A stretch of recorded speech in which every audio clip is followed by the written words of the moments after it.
За една година жителите од Истокот биле вклучени во криумчарење на 46 мигранти. Лани полицијата спречила обид за шверц на 30 мигранти организиран од страна на Штипјани и 7 мигранти кои во Европа сакале да стигнат со посредство на светиниколци. Првата половина од оваа година регистрирани се 2 кривични дела криумчарење на мигранти, во кои се вклучени 9 жители на Сирија и 3 на Свети Николе.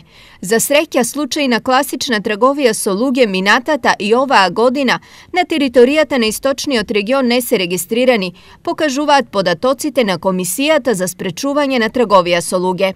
Сепак, кога во прашање е трговијата со луѓе, очите треба да бидат широко отворени, а најмногу да се внимава на децата.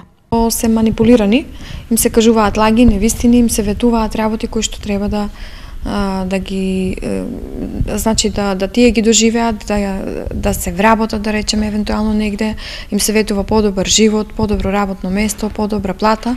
Внимателни треба да бидат сите, но најголема одговорноста е на родителите. Да имаат постојан контакт со своите деца, да не се изгуби врската родител-дете, бидејќи тоа е најважниот амбиент, најважната почетна, основна средина каде што децата живеат, обстојуваат. Добрата комуникација ќе го спречи тоа, а потоа на втор план се институциите. Инаку последен откриен случај на трговија со луѓе во државата е регистриран во Прилеп, кога 16-годишно девојче беше жртва на организиран криминал и неколку месеци на почетокот од оваа година помина во канџите на оние кои тргуваат со најсветото – човечките судбини.